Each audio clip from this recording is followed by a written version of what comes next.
날씨가 많이 추워졌습니다. 분명히 아직까지는 가을인 것 같은데 이제 본격적인 겨울이 머지않은 모양입니다. 낙엽이 떨어진 속도가 매우 빨라졌습니다. 우리네 인생을 돌이켜보면 계절 같아요. 어느 순간인가 쓸쓸한 가을이 왔다가 추운 겨울을 거쳐서 봄이 되었다가 번개처럼 더워졌다가 다시 추워집니다. 우리는 그냥 하나님이 만드신 이 세상에서 자기의 길을 묵묵히 가고 있는 중인데 문제는 우리가 우리네 앞길을 전혀 알지 못한다고 하는 점입니다. 우리는 우리 나름대로 어떤 계획을 세웁니다. 그러나 그 계획이 제대로 맞아떨어질지는 아무도 장담을 하지 못합니다. 우리의 삶이 그렇게 가변적이고 급속하게 변화됩니다.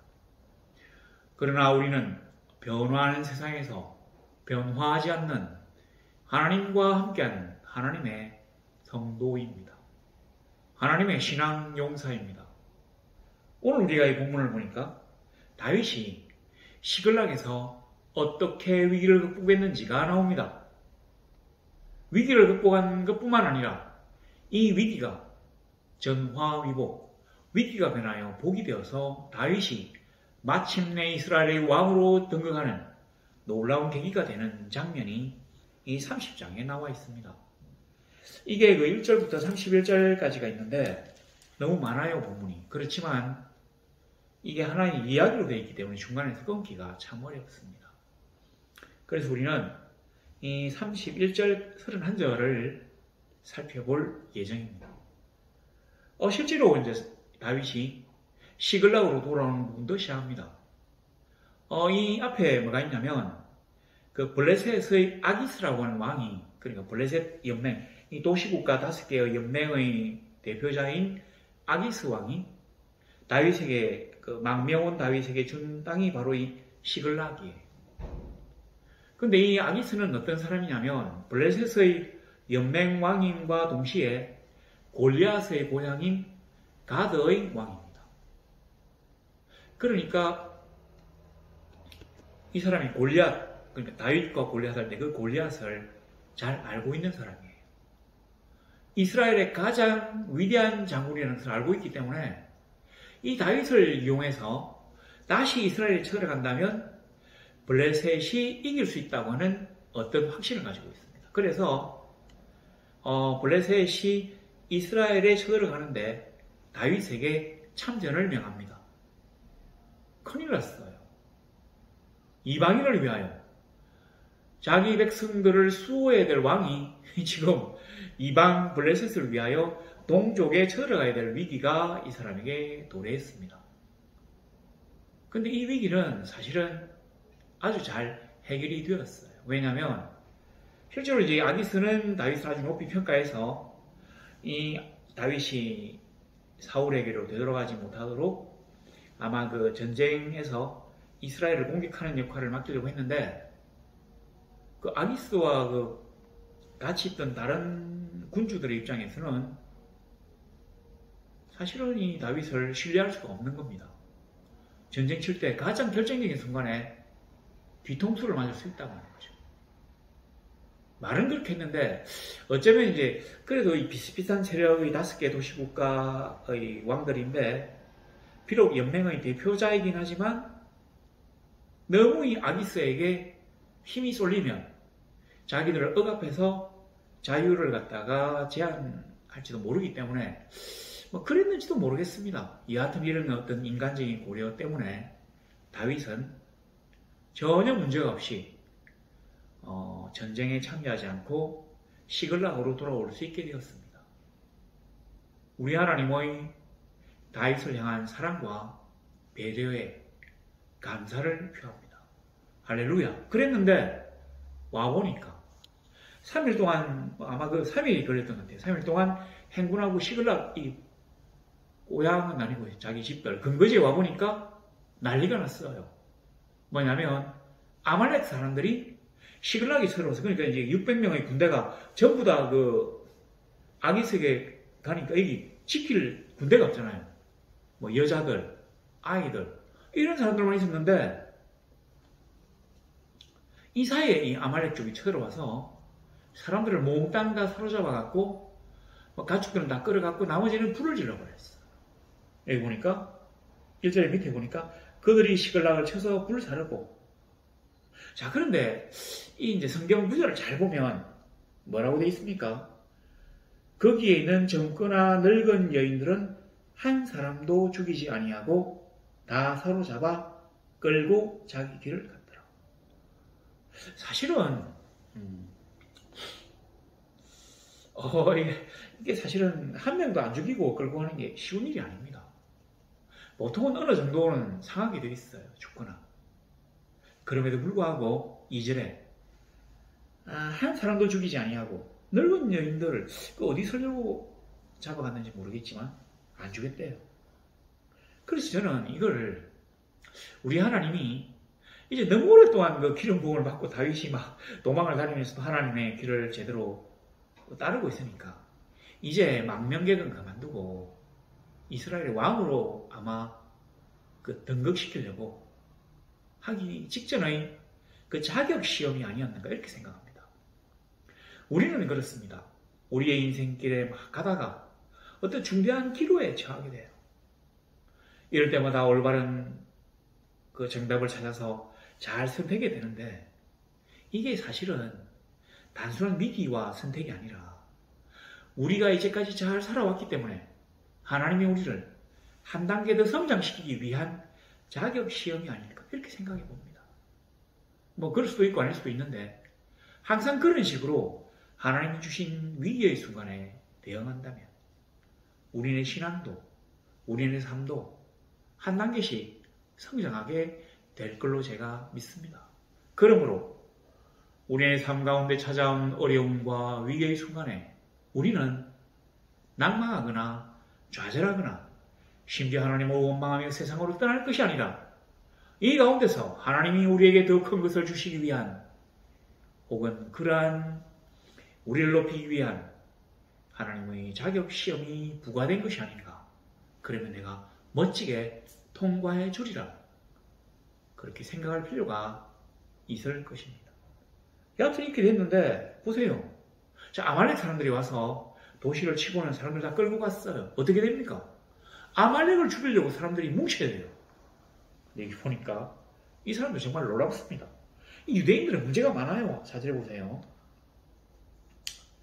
다윗이 하여튼 울기르기 없도록 소리를 높이 울었더라 해놓고 6절에 백성들이 자녀들 때문에 마음이 슬퍼서 다윗을 돌로 치자 하니 다윗이 크게 다급하였으나. 아니 아말렉 사람들이 와서 사람들을 끌고 가고 불지르고 했는데 왜 다윗을 돌로 칩니까? 이게 이 사람들 특기예요.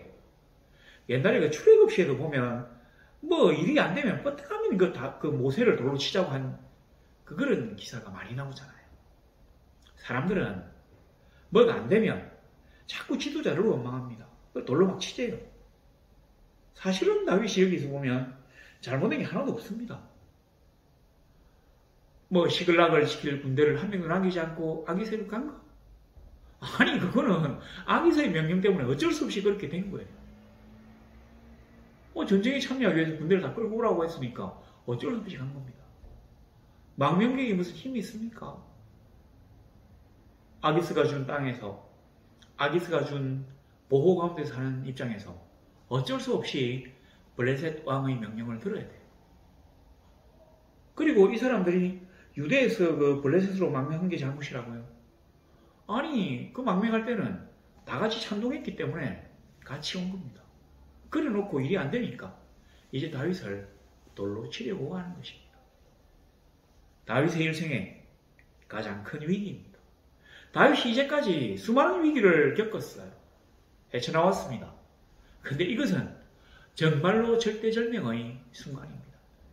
근데 다윗은 몰랐겠지만 하나님은 이 일을 통하여 다윗이 이스라엘 왕이 될 수 있는 그 충분한 자격을 갖추었는지를 시험하시는 것이었을 수도 있습니다.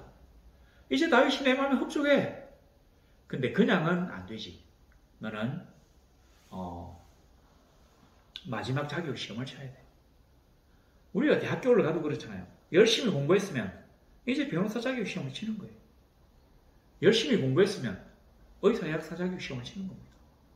간호사 자격 시험을 쳐요. 이 사람이 잘했기 때문에 자격 시험을 부과하는 것입니다. 잘못했으면 자격 시험까지 갈 수가 없습니다. 근데 우리는 사실 그렇게 생각 안 합니다. 시험이 닥치면 무조건 싫어요. 내가 뭘 잘못했는가? 아닙니다. 오히려 너무 잘했기 때문에 하나님이 우리에게 시험을 부과하실 수가 있습니다. 하나님의 시험은 우리 인간들에게 정말 놀랍게도 위기와 어려움, 그런 어떤 형태로 찾아옵니다. 선택의 기회가 우리에게 온 것인데 그냥 선택이 아니에요. 우리가 오늘 이 다윗이 어떻게 해서 마침내 이 위기를 극복하고 왕이 되었는지를 볼 수 있는 대목이 여기 나옵니다. 이게 지금 사무엘상이 그 31장이 끝이거든요. 이 30장이에요. 자, 이랬는데 다윗은 어떻게 반응했습니까? 6절에 보니까 끝에 그의 하나님 여호와를 힘입고 용기를 얻었더라. 그 영어 성경에 보면 하나님 여호와에게서 힘을 발견했다 이렇게 나옵니다. 비슷한 말입니까? 우리가 하나님이 계시기 때문에 하나님의 주시는 힘과 지혜 때문에 우리가 이 세상 삶에서 어려움에 처해도 좌절하거나 낭망하지 않을 수 있습니다. 그래서 다윗이 제일 먼저 한 게 뭐냐면 첫 번째, 하나님에게 물어봅니다. 이 7절에 보니까 아히멜렉의 아들 제사장 아비아달에게 이르되 원하건대 에봇을 내게로 가져오라. 자기가 입으려고 가져오라고 한 게 아닙니다. 에봇은 대제사장의 예복이에요. 의식예복, 제사 지낼 때 쓰는 예복입니다. 이걸 왜 이제 가져오라 했냐면 그 옷을 가져오라 한 게 아니고 사실은 아마 여기 그 아비아달이라고 하는 이 사람이 제사장인데 자기 아버지가 아히멜렉 아마 대제사장이지 않았을까요? 그러니까 에봇을 가져왔는데 사울이 노브 땅에 거주하는 제사장들을 학살을 했거든요. 그러니까 다윗하고 뭐 연결이 있다 이렇게 해가지고 그렇기 때문에 이 사람이 에봇을 가지고 옵니다. 다윗에게. 그러니까 뭔가 정당한 왕과 그 왕을 보호하는 하나님의 어떤 대제사장이 함께 있는 게 너무 당연한 거잖아요. 지금 우리가 생각을 못하고 있지만 다윗이 지금은 망명계의 신분이지만 다윗에게는 군대도 제사장도 에봇도 함께 있습니다. 그리고 그는 이미 사무엘 선지자를 통하여 기름 부음을 받았습니다. 뭔가 시기가 무르익고 있어요. 근데 이 시기를 끝까지 잘 보내야만이 다윗이 왕이 되는데 첫 번째, 하나님에게 집중하는가를 보시는 겁니다. 그래 우리에게 닥친 모든 문제의 정답은 하나님에게서 찾을 수 있습니다. 하나님만이 우리에게 길을 제시해 줄 수 있습니다. 너무 힘들어가지고 인간적으로는 어떻게 할 수가 없어요. 그래서 하나님에게 간구해야 합니다. 안 되는 거를 막 억지로 우리가 머리를 굴려봐야 그거 안 돼요. 결국은. 사실 이 에봇이 어떤 옷이냐면 여기 이제 그 패가 달려 있습니다. 그 이스라엘 12지파를 상징하는 돌멩이, 보석이 이렇게 달려 있는데 이게 쭉 이렇게 뭐 3개, 4개인지 4개, 3개인지 이렇게 쭉 달려 있어요. 있는데 요쪽에 그 주머니가 있습니다. 주머니가 있는데 아마 이 주머니 안에 보면 그 우림과 둠밈이라고 하는 돌멩이가 이렇게 있는데 이 돌멩이를 실이 이제 연결해 있습니다. 그러니까 우림, 둠밈 있으면 아마 우림이 먼저 나왔으니까 여기에 이제 가, 둠밈 아마 부 이렇겠죠. 이게 이 안에 들어가 있는데 만져서는 이걸 잘 모릅니다. 아마 똑같이 생긴 것 같아요. 색깔은 다른데. 그래서 막 제사장이 기도하잖아요. 오 하나님 제가 아말렉을 따라가면 이들을 잡아서 쳐서 이길 수 있겠습니까? 하고는 이걸 딱 열어서 보면 이제 나옵니다. 답이. 뭐 그런 식이에요. 이제 그 말을 갖다 여기다 적어 놓습니다. 보니까 8절에 그를 쫓아가라. 내가 반드시 따라잡고 도구 찾으리라. 하나님이 이렇게 말씀하셨어요. 근데 인간적으로 생각하면 이 아말렉이라고 하는 것은 거대한 그 당시 아주 고전적이면 거대한 하나의 민족이에요. 근데 600명이 따라가가지고 이길 수 있습니까? 도로 찾을 수 있겠어요? 어렵습니다. 어쩌면 600명이 갔다가 다 죽을 수도 있어요. 근데 하나님이 말씀하십니다. 따라가라. 추격해라. 그들을 이기고 도로 찾을 것이다. 이게 바로 믿음입니다. 하나님의 말씀은 인간적으로 사실은 좀 믿음이 안 가요. 내 경험칙상 이건 그렇게 될 수가 없어. 분명히 이성적으로는 그렇게 얘기하는데도 하나님은 믿으라고 하십니다. 보통 믿음은 들음으로부터 난다 하잖아요. 그런데 우리는 복음으로부터 나면 참 좋겠습니다. 보고 믿으면 좋겠어요. 근데 하나님 우리에게 실체를 보여주지 아니하시고 미리 믿으라고 하십니다. 바로 이게 믿음의 요체입니다. 보지 않고 믿는 것. 하나님의 명령이 너무 황당해 보여요. 도저히 인간적으로 어떻게 할 수가 없어 보입니다. 불가능해 보입니다. 근데 하나님은 믿으라고 하십니다. 할 수 있다고 하십니다. 그리고 그것을 실천에 옮기는 것, 하나님의 명령에 따라서 하나님의 명령에 준행하는 그것이 자격 시험이 되는 것입니다. 자, 그렇게 하나님에게 물어보았다고 합니다. 자, 그렇게 이제 따라갑니다. 9절에 보니까 다윗과 또 그와 함께 600명이 가서 버솔 시내에 이르러 뒤떨어진 자를 거기 머물게 했으되 곧 피곤하여 버솔 시내를 건너지 못하는 200명을 머물게 했고 그리고 나머지 400명이 쫓아갑니다. 사실 이게 아주 큰 문제예요. 뭐냐면 그러니까 다윗이 이제 이 망명을 하면서 군대를 이끌었는데 처음에는 아마 400명만 있었던 모양입니다. 그런데 이 200명은 나중에 참여를 했어요. 그래서 어느 순간에 보면 군대가 600명으로 늘어나 있습니다. 실제로 그래서 사실 이 사람들이 너무 이제 3일 동안 행군을 했고 또 이게 한 24km쯤 또 행군을 하니까 산길이에요, 산길. 너무 힘들어가지고 못 따라갈 수 있긴 있는데 우리가 여기 보면 버솔 시내가 있잖아요. 건너지 못하는. 이 버솔 시내가 우리 생각처럼 거대한 강 같은 이런 시내가 아닙니다. 막 헤엄을 쳐야 되는 그런 시내가 아니에요. 이게 어떤 시내냐면 와디입니다. 와디. 그러니까 비가 오지 않으면 바짝 말라있는. 그래서 평소에 여기가 이제 길이에요. 길. 대산들이 이 평평한 이 와디 강바닥을 그냥 길로 이용해요. 그리고 이스라엘에는 우기와 건기가 뚜렷하기 때문에 건기에는 비가 안 옵니다. 그러니까 이게 길이 그냥 계곡이라고 볼 수 있습니다. 그리고 왜 이 사람들이 여기에서 못 갔느냐? 안 쫓아가느냐? 피곤을 하기도 했는데 힘이 빠진 거예요.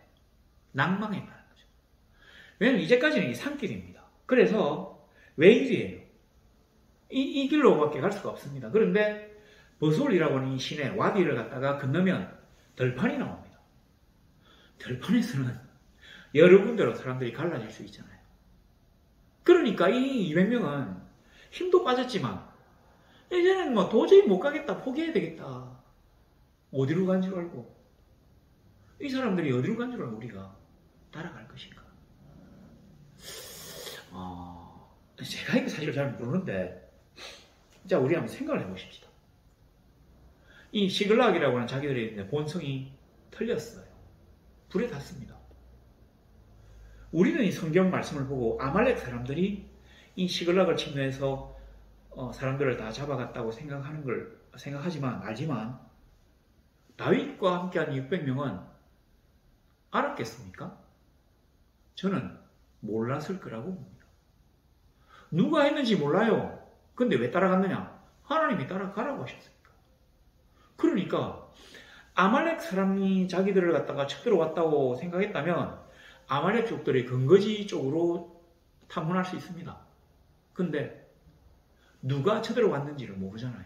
그러니까 들판에서는 이제 어디로 가야 할지 모르기 때문에 200명이 포기하고 좌절합니다.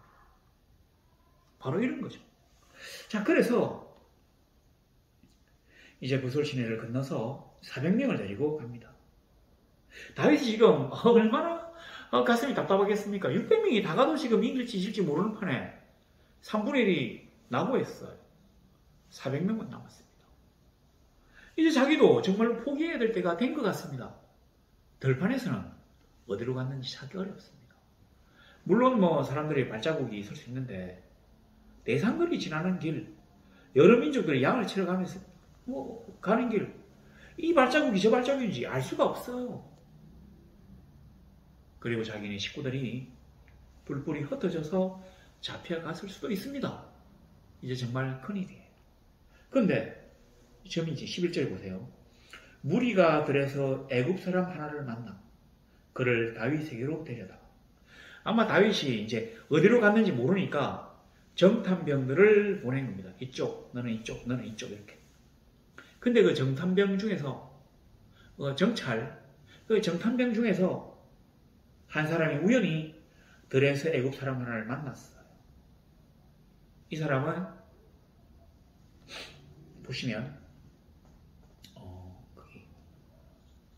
12절 밑에 보니까 그가 밤낮 사흘 동안 떡도 먹지 못하였고 물도 마시지 못하였음이니라. 그가 먹고 정신을 차리매 다윗이 그에게 이르되 너는 누구에게 속하였으며 어디에 속았느냐. 보세요. 누구에게 속하였으며 딱 물어보잖아요. 아마 옛날에는 이 종들이, 그러니까 노예가 뭐 특별한 어떤 옷차림 그 어떤 형태가 있었던 모양입니다. 그 옷만 딱 보면 너는 누구의 노예구나 이렇게 알게 되었던 모양이에요. 그래서 다윗이 물어봅니다. 너는 누구에게 속하였느냐? 자 보세요. 인간들은 이렇습니다. 자기에게 이익이 되는 사람만 친하려고 해요. 뭔가 자기가 잘 보여야 될 사람에게 잘 보이려고 합니다. 귀족들, 고관들, 부자들. 그런데 자 길거리에 탁 들판에 쓰러져 있는 그 노예예요. 사흘 밤낮을 못 먹었답니다. 아마 틀림없이 죽기 직전에 사람이었던 것 같아요. 그 3일을 지나면 대부분이 죽는다고 하잖아요. 그러니까 항상 이 3일이에요, 3일. 근데 제가 이 3일이라는 걸 딱 보면서 느낀 게 뭐냐면 하나님은 다윗을 시험하기 위한 거대한 세트장, 시험장을 만들어 놓으셨구나. 언제? 3일 전에. 그리고 내가 그 위기의 순간에 어떻게 반응한지를 내가 보고 싶다고 하신 건지도 모릅니다. 이 하여튼 그래가지고 이 소년을 만나서 맛있는 걸 먹이고 여기 보니까 뭐 무화과 뭉치에서 뗀 덩이, 건포도 송이 대접을 잘했다는 얘기입니다. 노예인데도 물과 떡을 줬으면 됐는데 그렇지 않고 극진히 대접을 했대요. 어떤 사람인지 모릅니다. 그런데도 그가 사람이기 때문에 그가 하나님이 주신 생명이기 때문에 잘 대접한 거예요.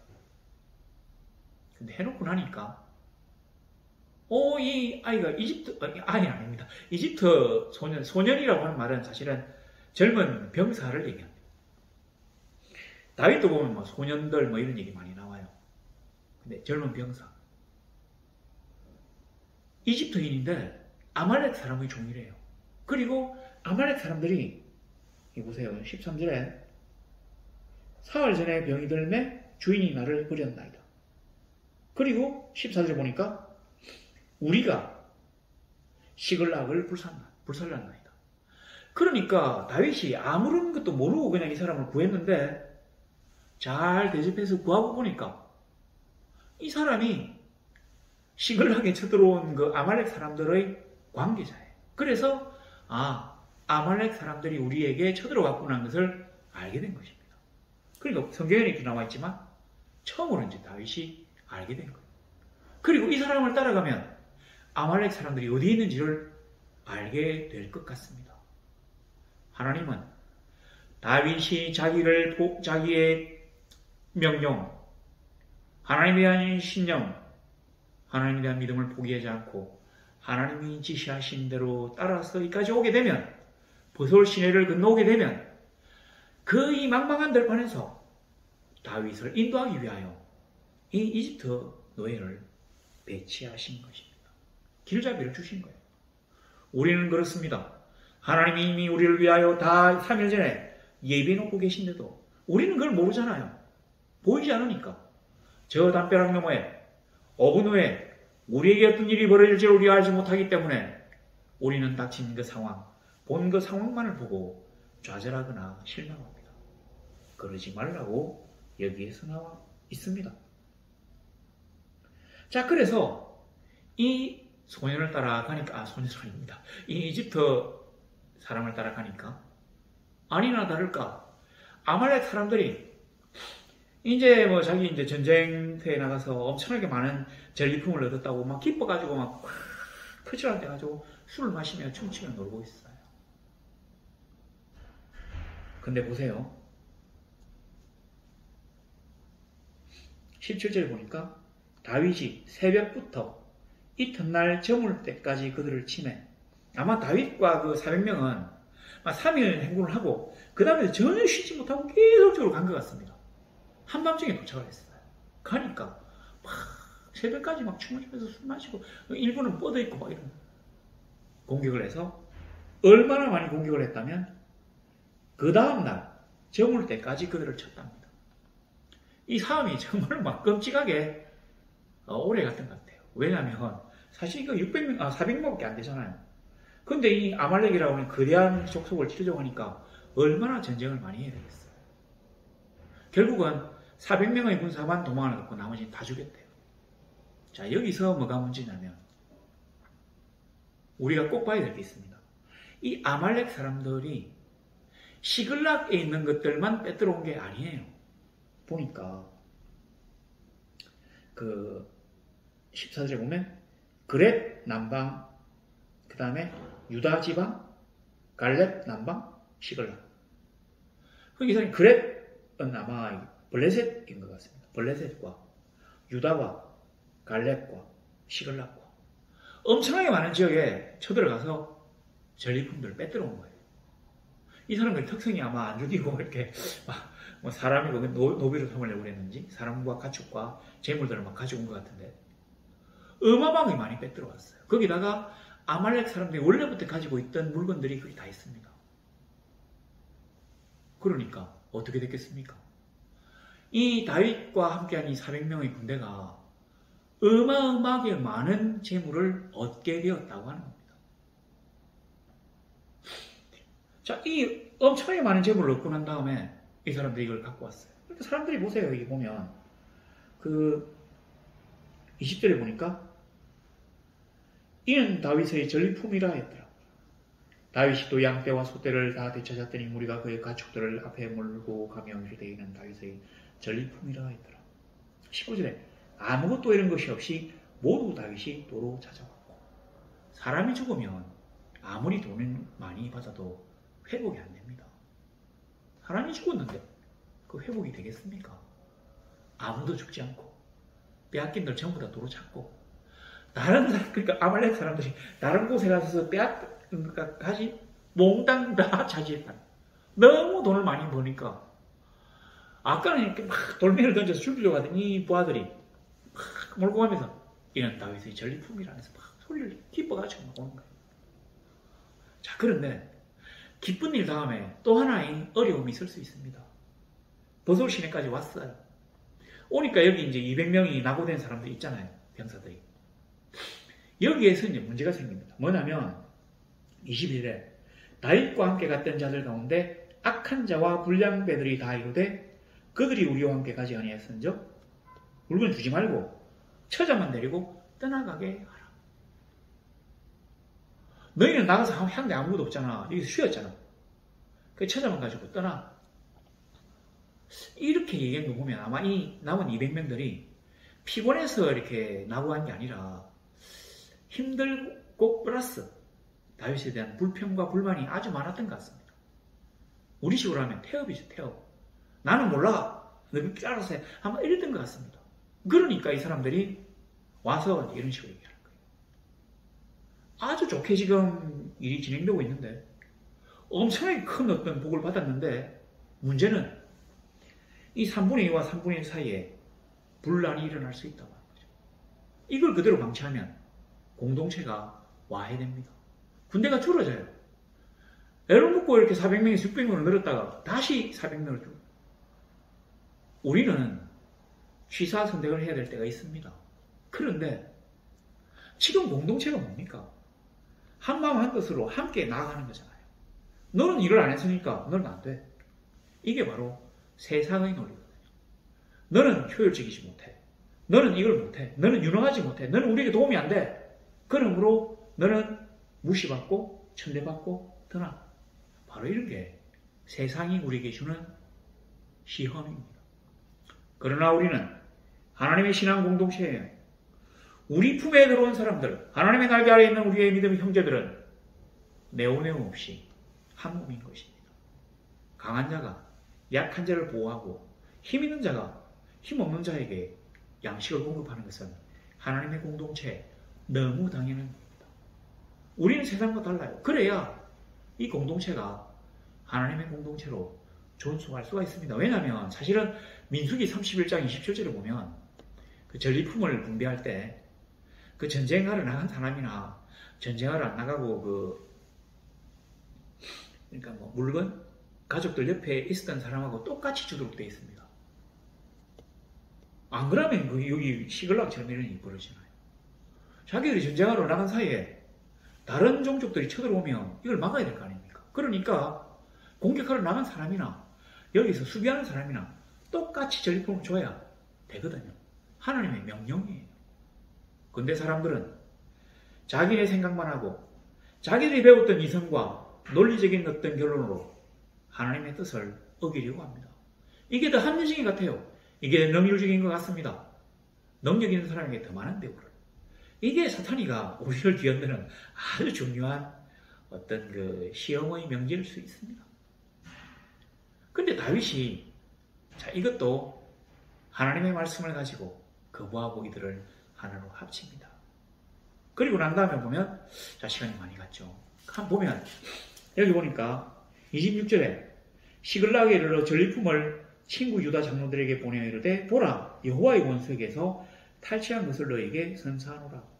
아말렉과 유대는 대대로 원수입니다. 이스라엘하고. 원수를 진멸하고는 그러니까 사실은 하나님이 아말렉을 진멸하라고 하셨는데 사울이가 그걸 안 하고 이렇게 많이 남겨두고 왔잖아요. 그러니까 지금 이런 일이 벌어졌어요. 그랬는데 내가 그걸 다 쳐서 400명 도망간 사람을 빼고는 다 죽이고 엄청나게 많은 재물을 얻었어. 이제 너희들에게 그걸 내가 선물할게. 그래서 막 줘요.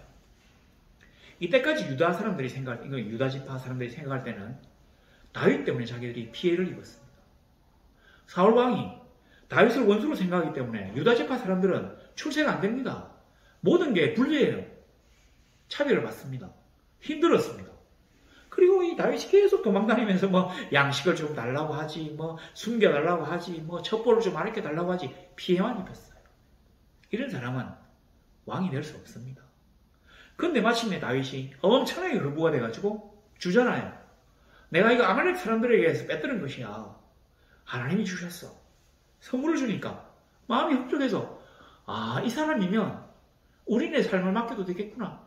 우리의 왕으로 삼아도 충분하겠구나 해서 유다 지파에서부터 먼저 이 다윗을 왕으로 세웁니다. 그리고 유다 지파의 왕으로 있다가 나중에 이스라엘 전체의 왕이 됩니다. 헤브론에서 이 유다 지파의 왕으로 오래 있었어요. 자, 이 본문이 끝이 납니다. 어떻습니까? 지나놓고 보면 그건 시험이 아니라 하나님이 다윗을 왕으로 세우기 위한 자격 시험이 부과된 것임을 알 수 있습니다. 그러나 그 당시에는 너무 힘듭니다. 너무 막막해요. 오 하나님, 나에게 어찌 이런 일이 닥칠 수 있습니까? 하나님 당신의 공의는 어디에 있나요? 원망하며 불평할 수 있습니다. 그러나 하나님을 배신하고 세상으로 떠나기 전에 하나님의 명령을 다시 한 번 더 돌이켜보세요. 하나님이 우리에게 주신 은혜를 생각해 보세요. 하나님이 이 문제를 해결할 수 있는 지혜를 주실 수 있다는 것을 한번 생각해 보세요. 그리고 하나님에게 물어보세요. 그리고 하나님의 법을 끝까지 지키세요. 내가 인간적으로 섭섭하고 내가 힘들어도 포용하세요. 지도자가 된다면, 지도자라면 포용하세요. 그리고 하나님의 원칙을 결코 변개치 마십시오. 세상의 가장 능률적인 것들로 하나님의 공동체는 이루어지지 않습니다. 하나님의 공동체는 하나님의 말씀으로 이루어집니다. 그리고 그것을 어떠한 일이 있어도 믿고 나아갈 때 하나님은 그것을 우리의 믿음이라고 하십니다. 그래, 네가 바로 그 믿음의 시험에 통과했구나. 너는 충분히 승급할 자격이 있다. 이렇게 인정하십니다. 변화하는 세상에서, 모든 것들이 불안정한 이 세상에서 변화하지 않고 안정적인, 태산처럼 안정적인 천재 대주제신 우리 하나님과 꼭 두 손 잡고 하나님을 따라 나아가서 하나님이 부과하신 인생의 시험에서 승리하여 하나님이 중간에 우리에게 주신 선물도 마음껏 받아 누리는, 그리고 궁극적으로 하나님 안에서 평안과 기쁨을 누리는 하나님의 성도들이 되실 것을 우리 주 예수 그리스도의 이름으로 소망합니다.